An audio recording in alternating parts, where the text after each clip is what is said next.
Welcome to the Mind Shift Movement Podcast, hosted by Alan Johnson. On this podcast, Alan will be sharing with you empowering, effective, and actionable knowledge within the fitness and mindset space to help you, the listener, become the very best version of you physically, mentally, and emotionally. Now, get ready to dive into today's episode. If you're looking to lose fat in 2020, so your goal is fat loss, weight loss, whatever, then I've got a free meal plan that you can have completely for free. All you need to do is go and join the growing online podcast community, which is the Mind Shift Movement community group. Go and join that for free. I share bonus content in there. I share all of the new episodes of my podcast, The Mind Shift Movement. Like I say, it's completely free to go and join. You can have access to the free meal plan, which is focused around fat loss. So like I say, if your goal in 2020 is fat loss or weight loss, maybe just comment, add me, and I can send you the details for the podcast community group. So this evening, I wanted to speak to you about how people can become addicted to feelings that sometimes they say that they don't want. Okay, so I've shared my own personal experiences with depression and anxiety on social media. I'm quite open about speaking about it.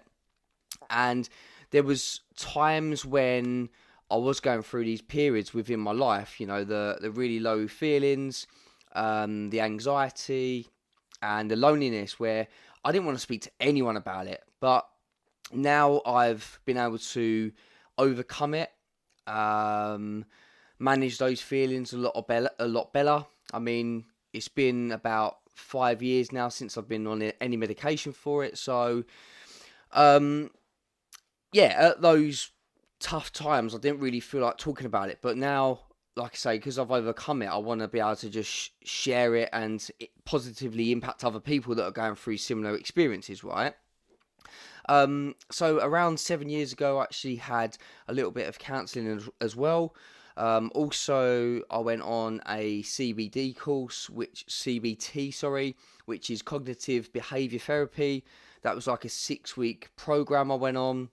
So when I was feeling at my lowest, I literally tried everything I could to feel better. Like I say, one of the results I had to go to was to be on the medication as well, which I hated being on. And even just the thought of taking the medication made me feel worse, if you know what I mean. So, yeah, I tried everything. You know, I was trying to exercise more. I was trying to eat healthier. I was listening to a lot of personal development, you know, things on like YouTube or podcasts. Sorry, not podcasts at the time. This, you know, more audiobooks and free YouTube clips, being around positive people more. And I'd always be trying to try something new to change how I felt, right? And I guess from sharing my own personal experiences and my own story, I have a lot of people reach out to me for potentially me to help them. And whether that's like online or whether that's like new clients that have started with me on one of my fitness programs or one of my mindset coaching programs, and they share how they've actually been feeling. Some of them may be being similar to myself, being on medication as well, and they're desperate to get off the medication and actually feel themselves again and feel better on a daily basis, right? So I've discovered that some people that feel depressed really want to change their life around, okay? There's a real desire to change their whole life around, to feel better about themselves and to make that progress and improvements within their life, right? And also sometimes I come into contact with others that say they want to feel differently, but when you offer help, many people say stuff like, I don't have time, okay? So they don't have time to change their life around. They don't have time to feel better. They don't have time to try and get themselves off of the medication, right? Or they might say that they don't know if change is for them as well. So like, it's kind of just putting negative thoughts in the way of being able to actually change their life around and change how they feel and actually get to the places that they want to be, start reaching the goals that they want to reach. Now, what can happen over time is that we can become addicted to our emotional patterns as it starts to become habitual and a comfortable state of mind, right? So it's about routine. So they've been feeling this way for so long that it's become a paradigm, which is basically a group of habits, right? So recently, within the last couple of months, I've parted ways with a client that was stuck within this mindset, and we was working together for a while, and they were on a fitness coaching package, but I wanted to, and same with all of my clients, so I always want to go the extra step, the extra mile for my clients, and I'm more than happy to help my fitness coaching clients with their mindset as well, okay, as part of the package, because I don't want to just help clients in the gym and, help them make their progress, bigger lifts or hitting more reps or improving their cardiovascular fitness. I want to be able to help them around the gym as well. If they're struggling with, their relationships or their work life or whatever else, their life goals, I want to be able to step in and actually help them with that too. And this certain client, like, no matter what I offered them, going out of my way around our sessions, they just didn't want me to help them. They'd always come up with some kind of like something got in the way, or they couldn't do this, they couldn't do that. And in the end, it was just time that we parted ways, because I felt that I couldn't really give this client everything that I could.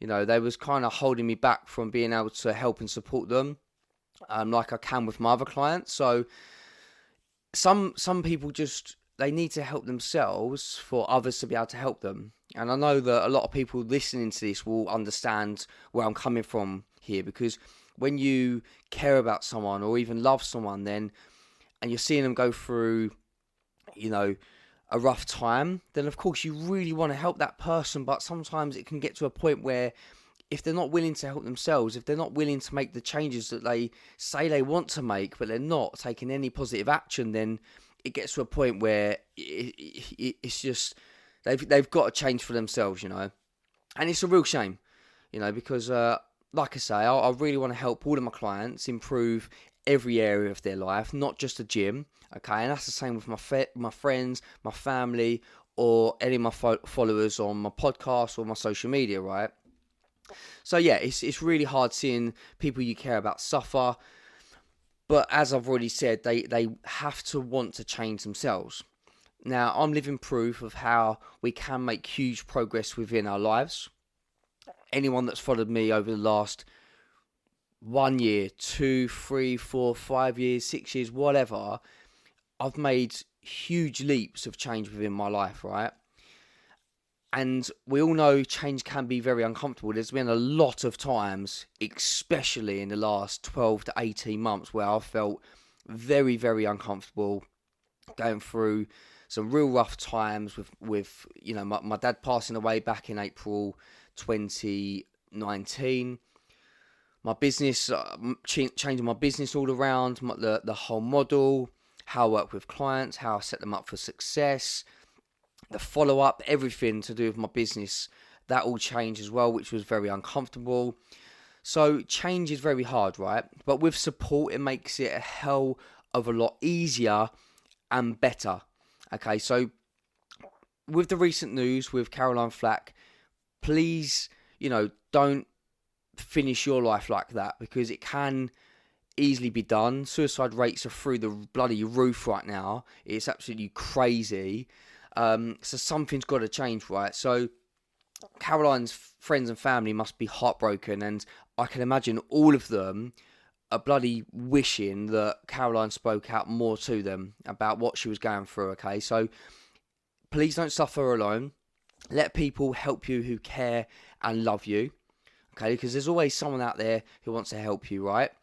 My line's always open to talk. If you ever need to speak to someone, whether you know me personally or not, I'm happy to talk to anyone that's going through this kind of rough time. And I've got a few useful tips that might be helpful for you as well to help you break a state that you're in, right? So first one, as always, right, it's going to be exercise. So You might know already, exercise releases endorphins, serotonin. So they're feel-good hormones, right? So they're help you make you feel good in that moment. So it's going to help you break the state. Okay, so whatever problems or struggles you're going through, if you do a little bit of exercise, it's going to help you, take your mind off things and release those happier chemicals to make you feel better. Maybe trying out some breath work. So I shared before about the Wim Hof breathing. I'm usually doing that around 2, 3, 4 times a week, depending on time really, but it can be really, really effective. So if you don't really know what the Wim Hof breathwork is, then go check out my recent podcast about it, and you can find out all the information there.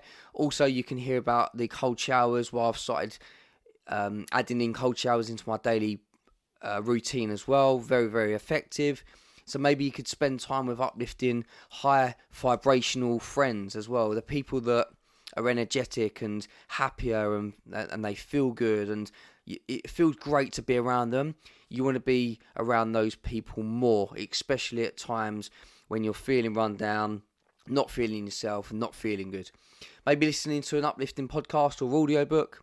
Okay, list down, this is really powerful. Okay, so listing down what you're grateful for and really feeling grateful for those things as well, because you can't be in a state of fear and a state of gratitude at the same time. Okay, it's one or the other. So when you change your thoughts, you change your feelings, right? So focusing on gratitude will really, really help you improve your feelings in that moment. Maybe writing out some exciting big goals that you want to achieve this year or the next 5 years, 10 years, whatever it is, just to bring about that excitement within you, okay? And if you haven't already, go and check out my podcast, which is the Mind Shift Movement. There is over 20 episodes on there. A lot of the content is based around mindset, like it has on this episode, and a lot about fitness as well. And this might be content that you really need to listen to right now. It might help you overcome your current situations. And as I've said as well, I'm more than happy to have phone calls with any of you that are really struggling. You can reach out to me on any of my social media platforms. So Instagram, you've got Alan_Johnson_coaching. On Facebook, my business page is AJ Fitness and Mindset Coaching. And of course, you can reach me on my website, which is ajfitmindcoaching.co.uk. Go to the contact us section and you can send me a short email and I'll get back to you as soon as I can. And that's it from today's episode. I hope you enjoyed the show and I will speak to you on the next episode. Take care. Thank you for listening to this episode of the Mind Shift Movement Podcast. If you'd like to support the show, please subscribe on iTunes, Spotify, Stitcher, SoundCloud, or Google Play. Share this episode with someone you feel would benefit from the content. And please leave a 5-star review wherever you download your podcasts. You can also contact Alan at ajfitmindcoaching@gmail.com or on Facebook at AJ Fitness and Mindset Coaching and on Instagram at Alan_Johnson_coaching. We'll catch you on the next episode.